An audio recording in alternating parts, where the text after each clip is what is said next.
IPL season 2019 MS Dhoni गुस्से में। IPL season 2022 तो ऋषभ पंत गुस्से में। रीजन अंपायर का एक खराब डिसीजन जिस वजह से किसी भी टीम को मैच गंवाना पड़ सकता है, जिस वजह से टीम को अपनी 4 घंटे की मेहनत गंवानी पड़ सकती है, जिस वजह से टीम को शायद वो टूर्नामेंट तक गंवाना पड़ सकता है। पर आखिर ये सब क्यों होता है और अगर होता है तो क्या करा जा सकता है कि फ्यूचर में ऐसा ना हो, ये पूरी कहानी आपको मैं बताता हूं।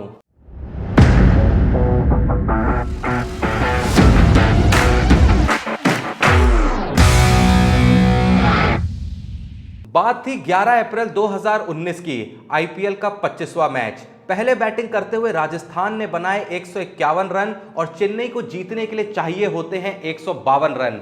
चेन्नई बैटिंग के लिए आती है और एक वक्त आता है जब चेन्नई को चाहिए होते हैं 7 बॉल पे 22 रन। स्ट्राइक पे होते हैं एमएस धोनी। आर्चर मैच के सेकंड लास्ट ओवर की लास्ट बॉल लेके आते हैं तो बॉल धोनी के बैट का इनसाइड एज लेके जाती है सीधे चौका।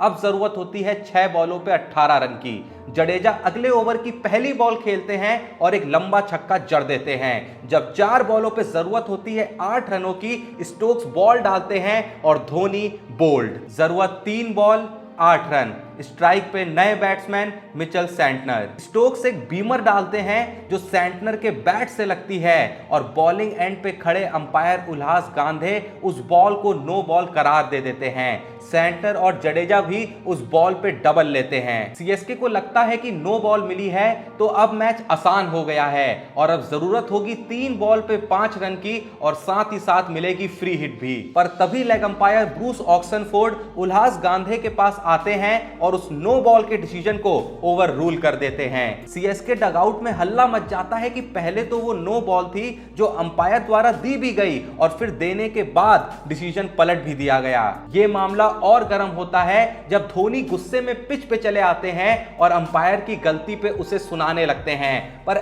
ऐसा करने का कोई नतीजा नहीं निकलता और वो नो बॉल नहीं दी जाती है, जबकि रिप्ले में साफ देखा जाता है वो नो बॉल लग रही होती, बट स्टिल डिसीजन को रिवर्स नहीं करा जाता है। आखिरी बॉल पे सेंटर छक्का जड़ उस मैच को जिता देते हैं और ये बात उस मैच के जस्ट कुछ दिन बाद दफन हो जाती है। इस बारे में कोई चर्चा नहीं होती कि अगर वो मैच सिर्फ उस एक खराब डिसीजन के कारण सीएसके हार जाता तो उस हार की जिम्मेदारी चेन्नई की होती या किसी और की। पर जैसा मैंने कहा, ये सोच के सब चुप हो जाते हैं कि रात गई तो बात गई। मैच के बाद धोनी उस तरीके से पिच पे आने के लिए माफी भी मांगते हैं और कहते हैं कि वो एक्सेप्ट करते हैं कि उन्हें ऐसा नहीं करना चाहिए था। पर कुछ दिन पहले यही किस्सा दोबारा दोहराया जाता है जब दिल्ली और राजस्थान के बीच चल रहे आखिरी ओवर में दिल्ली को जरूरत होती है 36 रनों की। सबको लगने लगता है कि यह मैच राजस्थान का ऑलरेडी हो चुका है और दिल्ली से काफी दूर निकल चुका है। पर तभी रोहमन पावल आते हैं, पहली बॉल पे छक्का और दूसरी बॉल पे भी छक्का लगा देते हैं। 1-2% उम्मीद की चिंगारी दिल्ली के डगआउट में जलने लगती है कि ये बंदा शायद जिता ही ना दे। जो दर्शक मैदान से लौट रहे थे वो भी एकाएक मैदान पे ही रुक जाते हैं। तीसरी बॉल डाली जाती जो बीमर होती है, जिसमें फिर से पावल छक्का जड़ देते हैं और दिल्ली के डगआउट में उम्मीद दोबारा बढ़ जाती है, क्योंकि देखने में ऐसा साफ लग रहा होता है कि वो नो बॉल है और ऐसा होता है तो रिक्वायर्ड 4 बॉल पे 17 पे आ जाएगा और जिस तरीके से पावल शॉट लगा रहे थे वो बहुत आसानी से ये मैच जिता जाते। पर तभी देखा जाता है कि नो बॉल नहीं दी जाती है। दिल्ली का डगआउट शॉक्ड होता है क्योंकि दिल्ली अपने मॉनिटर पे देख पा रहा होता है कि ये साफ साफ नो बॉल है और वो बस इतना रिक्वेस्ट करते हैं कि उसे थर्ड अंपायर के पास एटलीस्ट रिफर तो करा जाए ताकि इंसाफ हो सके। पर ऐसा नहीं किया जाता है। पंत को ये बिल्कुल पसंद नहीं आता है। जहां 2019 में धोनी पिच पे चले गए थे तो वही पंत अपने बैट्समैन से वापस आने को कह देते हैं। वॉटसन पंत को ऐसा करने से मना करते हैं, नो बॉल नहीं दी जाती है, मैच आगे खेला जाता है और दिल्ली ये मैच हार जाता है। अब सवाल ये आता है कि क्या इस इंसिडेंट को भी 3 साल पहले के इंसिडेंट की तरह दफन कर देना चाहिए या पंत और धोनी ने जो किया वो नहीं करना चाहिए था। ऐसे कई सवाल हैं जिसके जवाब मैं आपको देता हूं। पर वो बताने से पहले मैं बता दूं कि आज भिड़ने वाली है पंजाब और चेन्नई की टीम। तो हमने तो अपनी गेम्जी टीम बनाते हुए लिविंगस्टोन और गायकवाड को अपना कैप्टन और वाइस कैप्टन बना दिया है और अगर आपको भी लगता है कि आप में है क्रिकेट की नॉलेज, तो इस नॉलेज को यूज में लाएं और कमाएं लाखों रुपए, क्योंकि इस समय गेम्सी पे चल रहे हैं ऐसे कमाल के ऑफर्स जहां आप ना के बराबर इन्वेस्टमेंट पे कमा सकते हैं लाखों रुपए। करना कुछ नहीं है, डिस्क्रिप्शन में दिए लिंक से गेम्सी का ऐप डाउनलोड करना है, उसी डिस्क्रिप्शन में दिए लिंक से हमारे टेलीग्राम चैनल को ज्वाइन करना है, जहां मिलेंगे आपको कई बेहतरीन ऑफर्स और गिव अवेज जो आपकी इन्वेस्टमेंट को कर देंगे एकदम कम और जीतने की चांसेस को कर देंगे 10 गुना ज्यादा। बाकी सबसे कमाल का फायदा तो यहां है ही कि आप सेकेंड इनिंग में भी टीम बना सकते हैं और उसके ऊपर भी आप सिर्फ 5 प्लेयर्स को लेकर लाइव फैंटेसी खेल भी लाखों रुपए अर्न कर सकते हैं। तो अभी जाएं और डिस्क्रिप्शन में दिए लिंक से चेकआउट करें। पर हां, this game involves an element of financial risk and may be addictive, please play responsibly and at your own risk. तो अब चले अपनी बात पे। देखिए, फिलहाल ये सच है कि क्रिकेट लॉ के अनुसार अगर कोई बॉल बीमर है तो फील्ड अंपायर को ही वहां पे डिसीजन देना होता है, पर अगर ओवर स्टेपिंग की नो बॉल है या बीमर पे विकेट गिरा है तो फील्ड अंपायर थर्ड अंपायर के पास जाएंगे, क्योंकि शायद लॉ बनाने वालों का मानना होगा कि विकेट की कीमत ज्यादा होती है, तो उस केस में टेक्नोलॉजी का यूज होना जरूरी है।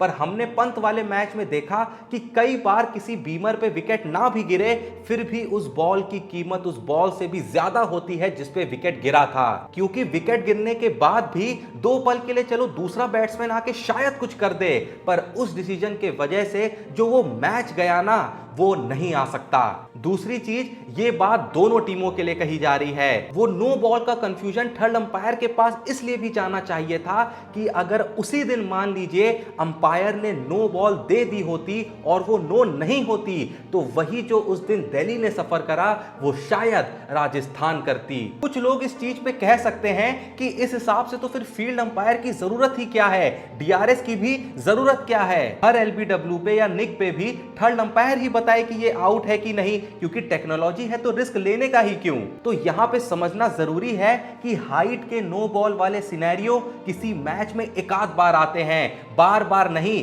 या ये कहूं कि कई मैच में तो आते तक नहीं हैं, और उसमें भी 90% केस में सीधे पता चल जाता है साफ साफ कि ये नो है या नहीं है। तो मतलब सोचिए, जब ये केस ही किसी मैच में बहुत रेयरली आ रहा है कि ये डाउटफुल बीमर फेंकी जा रही है कि नहीं फेंकी जा रही है, तो थर्ड अंपायर से पूछने में जाता ही क्या है। पर एलबीडब्ल्यू या निक प्लेयर्स एक ही मैच में कई बार होते हैं और हर बार स्निको देखने में या बॉल ट्रैकिंग देखने में या अल्ट्रा एस देखने में समय जाता है। अगर हर बात पे चल रहे मैच में हम ये टेक्नोलॉजीज यूज करने लगेंगे तो मैच का टाइम बहुत लंबा होने लगेगा।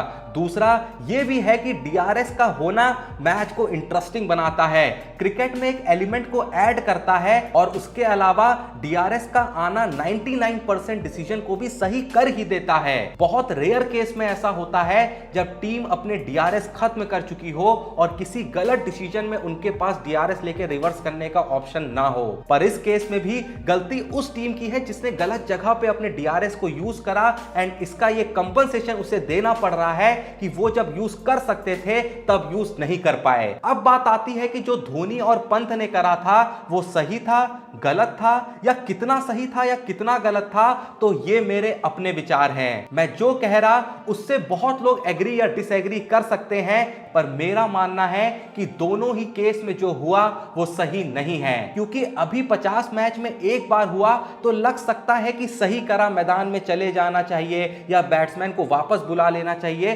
लेकिन यही चीज अगर रेगुलर होने लगेगी तो क्रिकेट से खेल भावना खत्म हो जाएगी। अक्सर टीम यही करने लगेंगी, पर स्टिल मेरा मानना है कि अगर किसी टीम या उसके प्लेयर द्वारा ऐसा किया जा रहा है तो क्रिकेट अथॉरिटीज द्वारा ऐसे केसेस में सिर्फ प्लेयर्स को फाइन मार के भूल नहीं जाना चाहिए, बल्कि विचार करना चाहिए कि ऐसा उन्होंने क्यों करा, उनका स्टेटमेंट लेना चाहिए, एंड उन बातों को समझ उन कमियों को दूर करना चाहिए ताकि आने वाले टाइम में प्लेयर को ऐसा करने की नौबत ही ना आए। अब आप लोगों का इस सिनेरियो पे क्या कहना है कि कैसे फ्यूचर में इसे अवॉइड करा जा सकता है, कमेंट में जरूर बताएं। मेरा पॉइंट ऑफ व्यू पसंद आया तो वीडियो को एक लाइक जरूर दें। डिस्क्रिप्शन में दिए लिंक से गेम्सी का ऐप डाउनलोड कर अपने आज के मैच की टीम बनाना ना भूलें, और अगर अभी तक आपने हमारे चैनल को सब्सक्राइब नहीं करा है तो थोड़ा सा सपोर्ट और करें और हमारे हौसले को बढ़ाएं और चैनल को सब्सक्राइब जरूर करें। बाकी मिलते हैं नेक्स्ट वीडियो में, तब तक के लिए जय हिंद, धन्यवाद।